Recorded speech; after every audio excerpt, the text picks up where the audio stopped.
culture wars have to deal with the culture of Christianity. And I'm saying that in this way to say this. Christianity should not just be a religion. It should be a culture.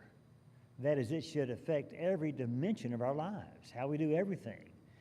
You can have a religion that you practice, and I believe in this religion. I practice this religion. But it may not actively touch your life.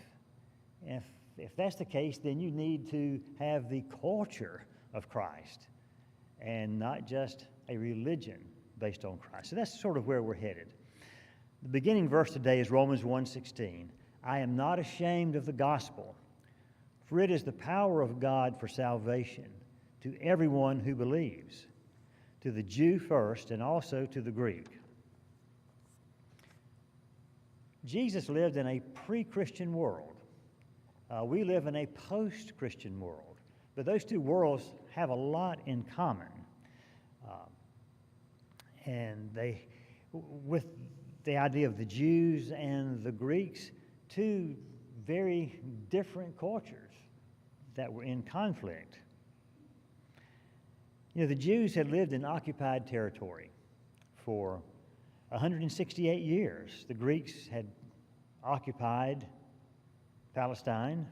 80 years, the Jews had it to themselves. They revolted, they threw out the Greeks. The Maccabees did that. They had their own kingdom for 80 years. Then the Romans came, and the Romans ruled over them and had been ruling for about 90 years by the time Jesus came. So he's in a world that had Roman culture, Latin inscriptions, Roman troops, Greek language widely spoken, Greek culture very pervasive, Jewish culture. How does he negotiate that? We're in a post-Christian world where Christianity, some places more than others, in Europe more than in America, in the East Coast and the West Coast of America more than in the southern states of America, but a world where Christianity is finding itself marginalized or canceled, silenced. We know all those terms. So that's kind of happening. That's all part of a culture war. Different ways of thinking, battling each other. Christianity today, like Judaism in Jesus' day, Christianity, I guess, has always been, finds itself in what specialists call a subaltern relationship with the primary culture. And that's a term that historians and sociologists and political theorists have pulled from what England, Great Britain did in India. Well, they went in and for 200 years they said, we're in charge now. We've got schools. We're going to educate your children to speak English. We have railways to move things the way that we like to move them more efficiently. We have a political system. We have a military. We have power. And we are establishing a new world for you. They would decide what was lawful and what was against the law. They would punish. They would decide who was taxed and by how much, what was culturally acceptable. And what the British told the Indians, your children will speak English. They'll dress like us. They're going to sing our songs. They're going to read our books. We're going to teach them to be English citizens. That's the way it is. Well, what about in our world? Well, we don't have colonizers from a foreign nation who've come in and conquered us, but we have people from a foreign mindset to Christianity in places of power. And they say to Christians, they kind of confuse us. They say to Christians, you're trying to cancel me. While in fact, they are declaring anyone who says Jesus is Lord is guilty of hate speech, for example. So they kind of turn the tables on us. But that's how it works. And that what they're doing, in effect, is telling Christians, we're in charge now. We're teaching your children to speak our language. We're going to teach them how to speak woke. They'll become proficient in that. We're the new normal. And if you want to get ahead, just like the Indians wanted to get ahead in the new India that England provided for them, then they had to learn to walk and talk and act like wokesters or like the English. If you want to get ahead, you better learn to get in step. That's the way it works. It happened in India. It happens here. Every time a culture begins to dominate another culture, they may let you keep your old institutions, but they'll just be storefronts. You'll be selling their goods, selling their ideas. They'll let you keep your little framework if it makes you feel comfortable. But that's the way it works. So how does Christianity function in a world where it finds it's not necessarily the dominant culture? And Jesus was in a world where certainly Judaism was dominant in certain villages, dominant in Jerusalem, but not everywhere. When Greek culture was dominant in many places, how did the church function? How did Jesus teach? How did he relate to people in that kind of a world? And that's going to be where we're headed. One way you can deal with a culture that's counter to your own, that may be more powerful than your own, one way to respond to that is rebellion. You know, after 168 years, as I mentioned, the Maccabee family, followed by the Hasmoneans, they rose up, they rebelled, they went to war, they cast out the Greeks, Alexander the Great's descendants who were ruling, and they set up their own kingdom. Scripture tells us that a lot of Jews wanted Jesus to do the same thing. They thought Jesus came to be another Maccabee, and he was going to throw out the Romans, throw out their taxes, throw out their laws, throw out all that Greek stuff with the amphitheaters and the baths and the competitions, scantily clad and all of that. They thought that's what Jesus is going to do. One of the last things that Jesus' disciples said to him, Lord, at this time, are you going to restore the kingdom? And that's one way to deal with an outside force imposing its will upon you, and that is rebellion. The Jews tried to throw out the Romans. The first time, what they got was Herod, who was an Idumean, but converted to Judaism, wasn't really a heartfelt convert. He built a huge, beautiful, elaborate temple. He made the Jewish temple the greatest, most beautiful, and magnificent religious structure in the Roman Empire. While he did that, he cozied up to the Romans, brought in Roman laws, built Roman forts, gave Rome power. So he kept the storefront. The temple was the storefront, but he brought the Romans in. People didn't buy that. They tried rebellion again. That's the rebellion we most know about in 70 A.D. That rebellion ended when the Romans came in. They flattened the temple. They killed, according to Josephus, 1 million or so people, carried others off into slavery. They tried a third rebellion about 80 years later, the Bar Kokhba rebellion. Don't hear much about that. Again, another 1 million people killed. And what Rome did this time is they expelled all the Jews from ancient Judea, and they renamed it Palestine, naming it after the Philistines. And that's where we get the modern term Palestine for that area. They canceled the Jews. They said, we've had it. We're not going to argue with your culture anymore. We're going to just run you off. And that's what they did. Rebellion doesn't always work. Sometimes people today hope for a rebellion. Let's have a political, a social revolution, and let's just take charge. You can try that, but Jesus said, no, that's not the way to do it. So we'll look at his answer to that. There's another way to preserve your culture that the Jews attempted, and that was to retreat. Rebellion is one, retreat is the other. Some had already tried that before Jesus' day, actually, a community at Qumran. And they poured away from Judea, from Jerusalem. They were in Judea. They set up what we would call sort of a commune or a monastery, devoted themselves to Scripture, just us, nobody else, no contact with anyone else. And that worked for a while.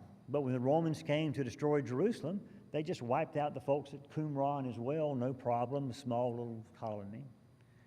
The church has tried that in the past. Church has tried rebellion too. Think about all the religious wars in Europe.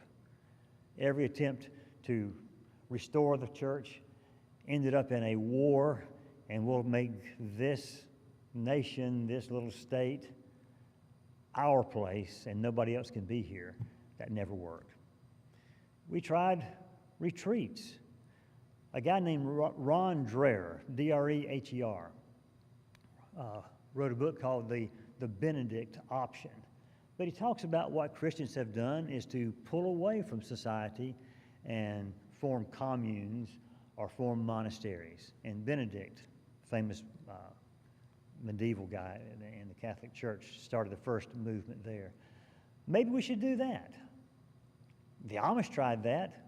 We're going to keep speaking our language. We're going to farm our way. We're not going to get involved with society. We're going to just live our own lives off in the corner. And that worked pretty well in 1800s, early 1900s. Now they're surrounded by cars and Teslas, and they're under pressure. It's hard to escape the world that's out there. Jesus had a different solution. And we all know that solution by phrase. We know it by the phrase, in the world, but not of the world. And that's kind of tough. That's being in the middle. Let's look at John 17. This is Jesus' long prayer at the Last Supper before his crucifixion. Jesus praying. He says, I have given them, his disciples, that includes us, I have given them your word, and the world has hated them because they are not of the world, just as I am not of the world. I do not ask that you take them out of the world, but that you keep them from the evil one. They are not of the world, just as I am not of the world. As you sent me into the world, so I have sent them into the world. There's that balancing act, not of the world, but sent into the world. Now that means we don't go forward as cultural conquerors. We go forward, if you want to use the analogy, as little colonies of Christianity into the world. And then we grow from there, spread the culture of Christ from there. Jesus makes it clear here that that same pattern we see all the way through Scripture is going to continue in our lives today. Abraham lived in tents. He lived in the land of Canaan. He was a stranger. He was in a tent. They had cities. He didn't have one. Israel goes to Egypt. They're a persecuted minority in Egypt. Judah had a kingdom for a while, then it lived in exile in Babylon. Moments of power, kingdom of David and Solomon, their successors, but then they're turned into strangers in a strange land. And that's what's going to happen and always happens to Christians. We sing the song, Here We Are But Straying Pilgrims. But I think Jesus was pretty serious about that. We've got to maintain our culture, but live in a different, maybe hostile culture. Jesus said he came to establish a kingdom. What does a kingdom mean? You got a kingdom? You've got different rules, different laws. You've got a different ruler. You may dress differently. If I go to Iran as an American, I'm different in just about every way. It's a different culture. Well, we're a kingdom. 50 times in the book of Matthew alone, Jesus said he came to establish a kingdom. We've got to be a distinctive nationality, if you will. Paul talks about being an ambassador in 2 Corinthians 5 and Ephesians 6. That's one who represents one kingdom to another kingdom. So we are representatives. Peter says Christians are sojourners and exiles. That's 2 Peter 2. Hebrews 13:14 says, here we have no lasting city. That's a hard way to live. The challenge is for us to live in this world, but not to put all of our eggs in this world's basket, if that's a decent way to say it. We're not here to make my life here the end all. I'm passing through. I'm in a tent. I'm in a strange land. I'm in Babylon. And I'm not putting down my roots because I'm always have one eye on going back to Jerusalem, as the Jews did.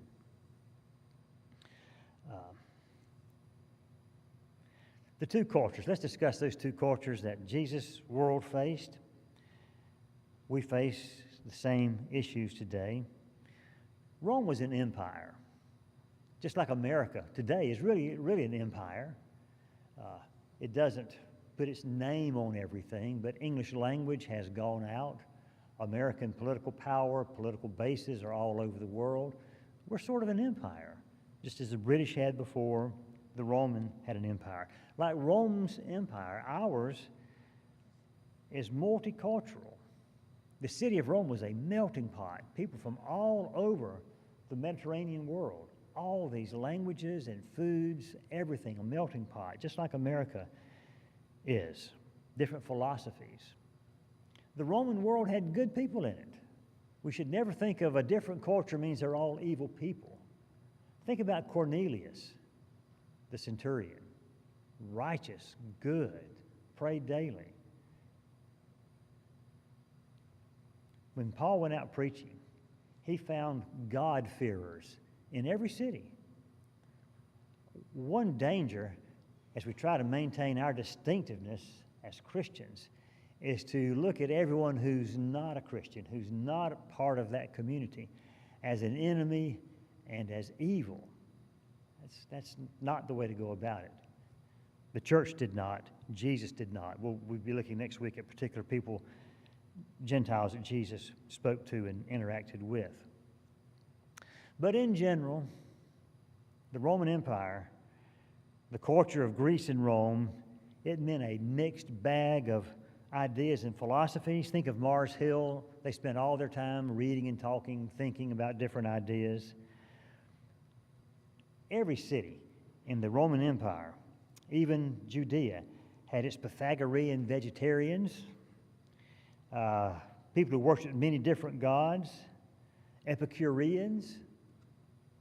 The only point in life is to enjoy it. So don't sweat the small stuff. Don't worry too much about people suffering.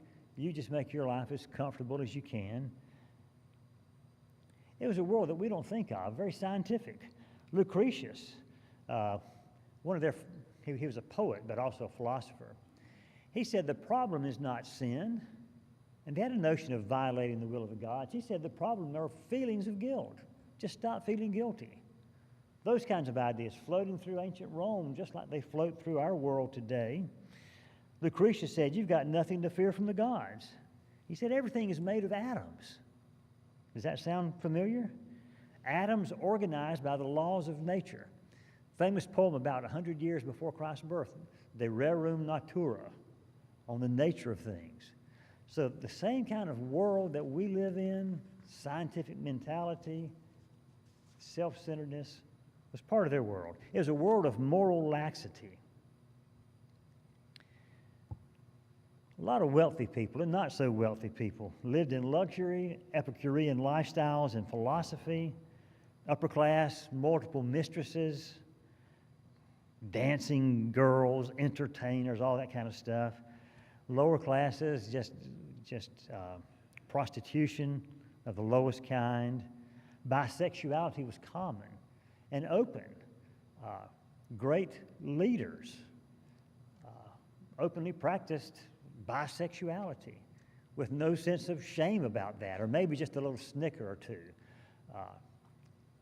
Socrates, some of his, Plato's recording Socrates, they kind of laugh about it, ha ha, but yeah, men, boys, of course. And that was their mindset. We find that shocking today. That's because Christian culture was majority culture, and now another culture is asserting itself. They even had the cult of Cybele, and the priest in that cult, they would neuter themselves so they could identify with the great mother Cybele. Weird, wicked stuff, but stuff that we see so much today. A world of where kidnapping, not just capturing war prizes, but kidnapping young men and young women. Slave markets sold into sexual slavery. They invented the freak off that you read about in the news today in celebrity culture. And it was that kind of world. Not everyone, some good people, but a lot of that stuff going on just as in ours. It was a world where athleticism was highly prized. The chariot race was one. Some 30 years after Jesus' death, the Emperor Nero, if we're talking about perversity, Nero married a young man and consummated their marriage, if you want to call it that, in public, just utterly corrupt. But he fancied himself a chariot racer, and he raced the chariots. And guess what? He never lost a race. I wonder why. Don't pass Nero. He would have your head. That kind of world. Gladiators, they fought to the death, but not always. Many times they stopped short of death. Sometimes we think somebody always died. They didn't always die, but they fought and they could die. And if they didn't perform really well, they would get this hand sign to kill them. But gladiators, and it's attested to in the history, and it's again a shameful mark against the Romans. They were young, they were athletic, they were strong, and they had the tint of possible death about them, the danger about them. And these upper class women would have them into their chambers. That was their world. But it was a world of great technical achievement, scientific mindset. Eratosthenes, he was Greek, but in the Roman Empire, he figured out that the earth rotates around the sun. He figured out the size of the earth, and he had it within, I think, 3 degrees of its actual size, using shadows and different things to do that. Roads, Roman roads today that still exist, better than our roads are gone in, 5 years? They're out there putting more asphalt on them. Those Roman roads lasted for thousands of years. Built aqueducts, flowing water coming down to bring fresh water to drink, flushed out the sewers, hygiene, great things in the Roman Empire. It was a world of compliance, forced and unforced. Bred in circuses, just to keep the mobs sedated, entertained, distracted. They also forced everyone to worship the state. Everybody, you offer your little pinch of incense to the emperor once a year to show that the state is the most important thing.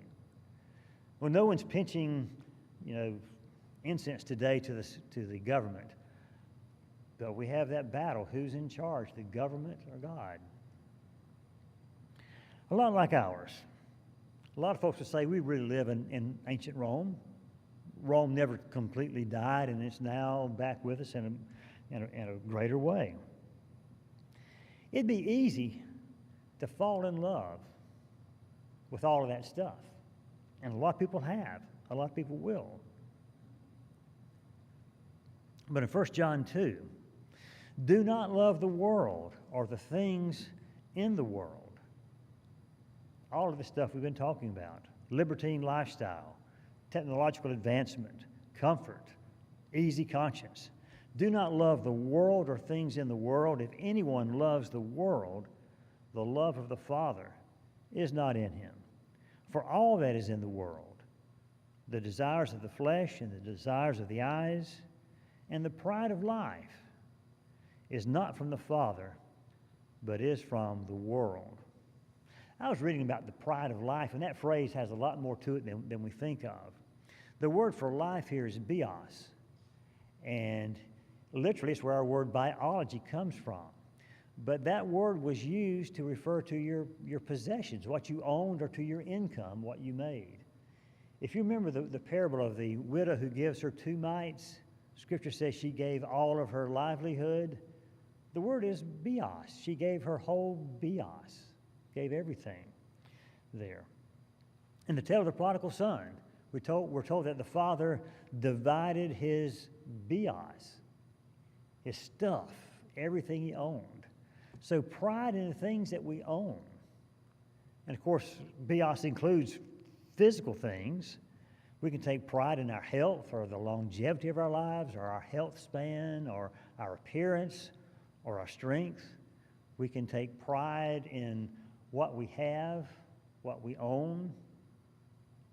All those things is not from the Father. It's from the world. Got to be careful. The Gentile world valued those things.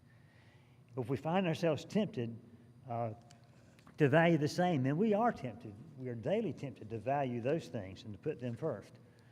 That's worldly culture coming into Christian hearts. We don't want that to happen.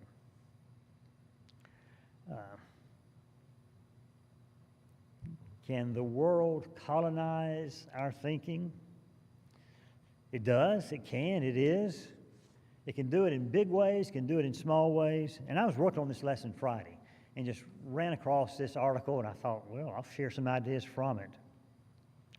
It's by a woman named Mary Rose Kozak, and she's talking about a small town of Westfield, Indiana, that is near where she lives. And so 10 years ago, that town decided we need to grow. They had one stoplight in this little town. We've got to grow. How can we do that? And they decided to build a sports complex for that area. In 10 years, it has grown into a 400-acre complex with 26 ball diamonds, 31 multi-purpose fields, I guess football, soccer, whatever, and a nearly 400,000 square foot event center with 3 full indoor synthetic fields for year-round play. It's now home to the Indianapolis Colts Training Center and the Pacers Athletic Center, along with offices, a full-service restaurant. The town is filled with hotels. It's filled with restaurants and just all kind of things. It's filled with people 52 weeks a year, she says. And that's all good. But it's what it's designed to support is something called travel ball. And there's nothing in the world wrong with travel ball. But her point is this: what is travel ball doing to the community and to the churches? And she interviewed a guy named Greg Whitto, who is the director of family life at a church near that area. And here's what he had to say. He says, "I knew a group of pastors that called sports the modern cathedral," he said. "It dominates your commitment and attention on the weekend, and your community has changed. Your commitment becomes that sport. Your community becomes those people that have the same value. And that begins to shape what you value from that point onward." Doesn't that happen? There's nothing wrong with travel ball, nothing wrong with sports, a lot of good things with sport.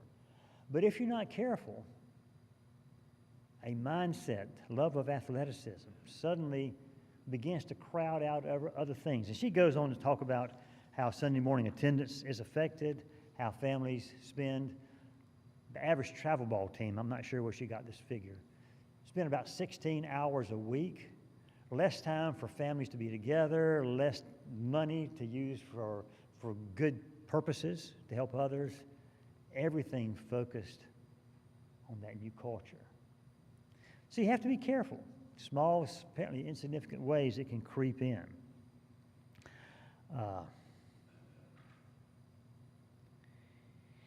As he says, you do miss out on the community of faith, sharing and being fed rather than feeding.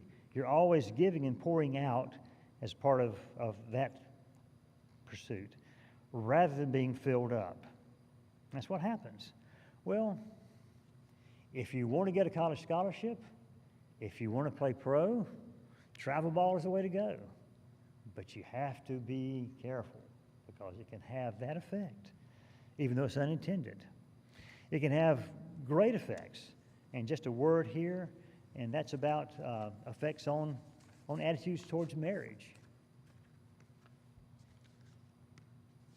The latest statistics said is premarital sex, cohabitation, I guess you should phrase it, cohabitation, always wrong.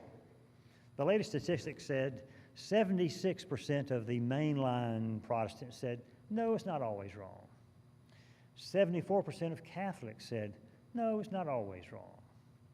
35% of evangelical Christians, a category that we'd probably fall into, they said, well, it's not always wrong. Well, cohabitation before marriage, that's not a Roman orgy. But you're kind of cheating a little bit, aren't you?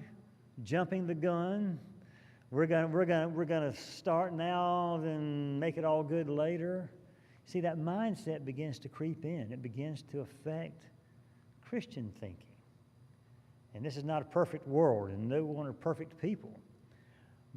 But my point is the inroads that secular thinking, anti-Christian or non-Christian thinking can play and have effect in our lives. Jesus came to establish a new culture, a new kingdom, he said, a new set of values, a new set of priorities, a new way of handling situations, and that's what he's doing. Well, I'll just say a brief word here. The other side, the other cultural force, I guess, that Jesus had to deal with, that was the world of the Pharisees and the Sadducees. They were people with the highest standards, particularly the Pharisees. But there's a danger even in Pharisaical culture. We believe very strongly and we hold to these highest standards. What happens when you mix weak, imperfect people with high standards? What do you get? You get hypocrisy, where you have to look good, even though you can't always be perfect. And that's what happened with the Pharisees. What else do you get? You get legalism. Well, where does it say that I have to? Well, where does it say that I can't? If we define this word in this way, then I can do this. And so legalism. We don't want a culture of legalism, of hypocrisy to creep into the church. It's easy to do. It fell, the fate of Jews, very faithful Jews, fell prey to that. So what's the answer? And we'll just raise this very quickly. Let's go to Matthew 16. When Jesus came into the region of Caesarea Philippi, that was a very pagan area, by the way. There was a great grotto temple to the god Pan. But when Jesus came to the region of Caesarea Philippi, he asked his disciples, saying, "Who do men say that I, the Son of Man, am?" And they said, "Some say John the Baptist, some Elijah, and others Jeremiah, or one of the prophets." He said to them, "But who do you say that I am?" Simon Peter answered and said, "You are the Christ, the Son of the living God." He blew it so often he pulled that one out and said it right. And Jesus answered him and said to him, "Blessed are you, Simon Bar-Jonah, for flesh and blood has not revealed this to you, but my Father who is in heaven." You were just inspired for a moment, Peter, and you said the right thing. "And I also say to you that you are Peter, and on this rock, this confession that Jesus is the Messiah, and on this rock I will build my church, and the gates of Hades shall not prevail against it." And we'll stop right there.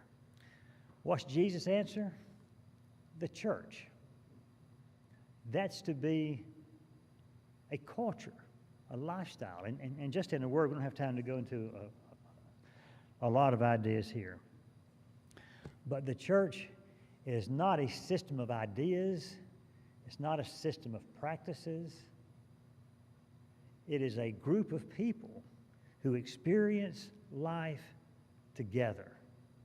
That means it's a shared culture. And it's got to go beyond just meeting once a week and sharing some songs. It's sharing life and supporting each other in an entire culture. We think about Acts 2, where they met daily from house to house, eating, breaking bread, constant prayer. That was part of theirs. Maybe after 2,000 years, it's not quite as fresh and not quite as necessary. They had to meet daily to hold their beliefs together. But we're a kingdom. It's a church, ecclesia. And it's not a devotion to a bunch of ideas or a set of doctrines. It's a devotion first and foremost to Jesus Christ. And it's a culture that's based on being like Him, knowing who He is and following Him. So we'll stop at that point. We'll pick up from there. But the answer to all these warring cultures is a strong church. Not a system of thought, but a church who is a strong group of people following Christ together. We'll end with that and pick up next week. Thanks.